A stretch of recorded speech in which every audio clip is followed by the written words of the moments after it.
ദിവസത്തിൽ അതിന്റെ ആചരണ പരിപാടികളിൽ ഞങ്ങളെ കൂടി പങ്കാളികളാക്കുന്ന സഭാ നേതൃത്വത്തിന് പ്രത്യേകമായിട്ടുള്ള നന്ദിയും കടപ്പാടും അറിയിക്കുകയാണ്.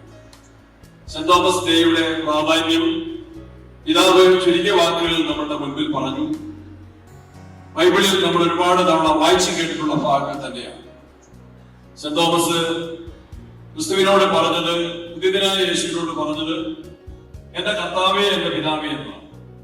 ആ വാക്ക് നാം ഓരോരുത്തരുടെയും വിശ്വാസ ജീവിതത്തിന്റെ അടിത്തറയാണ് എന്ന് നമുക്ക് മനസ്സിലാക്കാൻ വേണ്ടി സാധിക്കും. അതുപോലെ തന്നെ അതിൽ പിതാവ് പറഞ്ഞ ഒരു കാര്യം, നമുക്ക് ക്രിസ്തുവിനോടൊപ്പം പോയി മരിക്കാം. We will go and die with him.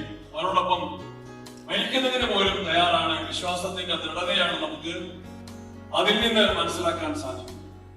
നിരവധിയായ വെല്ലുവിളികൾ നേരിട്ടുകൊണ്ടാണ്, അനവധിയായ രക്തസാക്ഷികളുടെ ചുടിജോലിയുടെ ബലത്തിലാണ് നമുക്കറിയാം ലോകത്തെമ്പാടും ക്രൈസ്തവ വിശ്വാസം ശക്തി പ്രാപിച്ചത്. ഇന്നും കാലഘട്ടത്തിൻ്റെതായ പുത്തൻ വെല്ലുവിളികൾ നമ്മുടെ രാജ്യത്തിനകത്തും മറ്റ് ലോകത്തിന്റെ വിവിധ ഭാഗങ്ങളിലും വിശ്വാസ സമൂഹം നേരിട്ടുകൊണ്ടിരിക്കുകയാണ്. ആ വെല്ലുവിളികളെ നേരിടാൻ അമാസ്ലിഹായുടെ ഓർമ്മ ദിനം, ഈ ദിനാചരണം നമുക്ക് കരുത്ത് പകരുമെന്ന കാര്യത്തിൽ സംശയമില്ല. സഭയുടെ സേവന മേഖലയെ കുറിച്ച് പിതാവിനോട് പറയുകയുണ്ടായി. ഞങ്ങൾക്ക് അതിനോട് അങ്ങേയറ്റത്തെ കടപ്പാട് കേരള ജനതയ്ക്കുണ്ട്. ഞാൻ എപ്പോഴും ഓർമ്മിക്കുന്ന ഒരു കാര്യം, ഞാൻ കേരളത്തിൽ ഒരു പൊതുപ്രവർത്തകനായി പ്രവർത്തിക്കുന്നുവെങ്കിൽ ഇന്ന് വി.ഡി. സതീശൻ നേതൃത്വം നൽകുന്ന കേരള മന്ത്രിസഭയിൽ അംഗമായിട്ട് പ്രവർത്തിക്കാൻ എനിക്ക് അവസരം നൽകുന്നുവെങ്കിൽ അതിന്റെ അർത്ഥം എനിക്ക് വിദ്യാഭ്യാസത്തിലൂടെ എനിക്ക് മുന്നോട്ട് പോകാൻ അവസരം സൃഷ്ടിച്ച സഭയുടെ നേതൃത്വത്തിലുള്ള വിദ്യാഭ്യാസ സ്ഥാപനങ്ങൾ തന്നെയാണ്. എൽ.പി. സ്കൂളിലും യു.പി. സ്കൂളിലും ഹൈസ്കൂൾ ക്ലാസ്സുകളിലും പിന്നീട് ഡിഗ്രി ക്ലാസ്സുകളിലും ഞാൻ പഠിച്ചത് കത്തോലിക്ക സഭ ആരംഭിച്ച് നേതൃത്വം നൽകിയ വിദ്യാലയങ്ങളിലും കലാലയത്തിലുമാണ് എന്ന് അഭിമാനത്തോടെ നന്ദിയോടെ പറയാൻ, കടപ്പാടോടെ പറയാൻ ഞാൻ ആഗ്രഹിക്കുന്നു.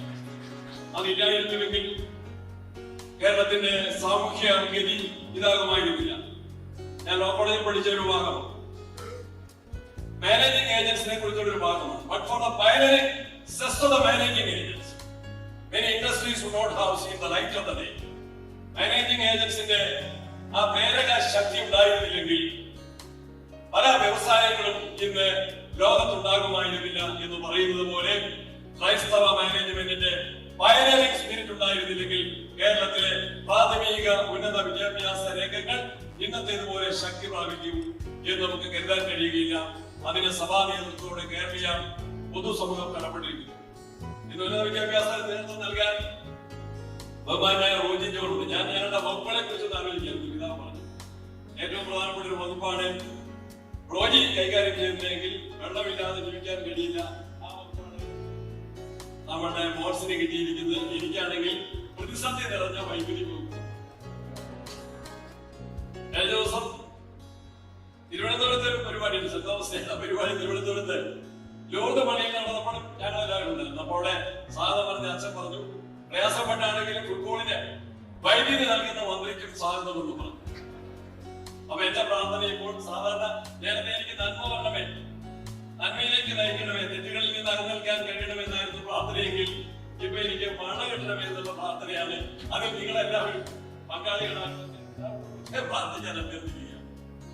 ഇന്നത്തെ സാമൂഹ്യ വിഷയങ്ങളിൽ കേരളത്തിലെ ഗവൺമെന്റ് ഞങ്ങൾക്ക് ചെയ്യാൻ കഴിയുന്ന കാര്യങ്ങൾ ചെയ്യും. നയപ്രഖ്യാപനത്തിലും ബഡ്ജറ്റിലും മുഖ്യമന്ത്രി പ്രഖ്യാപിച്ചിട്ടുണ്ട്. ജെ.ബി. കോശി കമ്മീഷൻ റിപ്പോർട്ട് അത് അലമാരിയിൽ സൂക്ഷിക്കാനുള്ളതല്ല, നടപ്പിലാക്കാനുള്ളതാണ് എന്ന് ഈ ഗവൺമെന്റ്.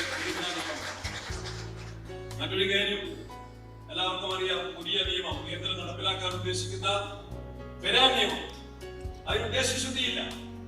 അത് ചില സമൂഹങ്ങളെ, സമുദായങ്ങളെ ടാർഗറ്റ് ചെയ്തുകൊണ്ടുള്ള നിയമം തന്നെയാണ്. ആ നിയമത്തിന്റെ തെറ്റായ വശങ്ങൾ അത് ആ നിയമം തന്നെ റദ്ദ് ചെയ്യണമെന്ന് ആവശ്യപ്പെട്ടുകൊണ്ട് കേരള നിയമസഭ ഐക്യകണ്ഠേനയല്ല രണ്ടാം തെരഞ്ഞെടുപ്പിൽ പ്രമേയം പാസാക്കിയ കാര്യം ഞാനിവിടെ അറിയിക്കുകയാണ്. സഭാ നേതൃത്വം ഞങ്ങൾക്ക് എല്ലാം നൽകുന്നു. കലവറയില്ലാത്ത പിന്തുണയ്ക്ക്, സ്നേഹത്തിന്, സഹായ സഹകരണങ്ങൾക്ക്, ഉപദേശ നിർദ്ദേശങ്ങൾക്ക്, ഇന്നത്തെ അനുമോദനത്തിന് പ്രത്യേക നന്ദി പറഞ്ഞ് അവസാനിപ്പിക്കുന്നു. നമസ്കാരം.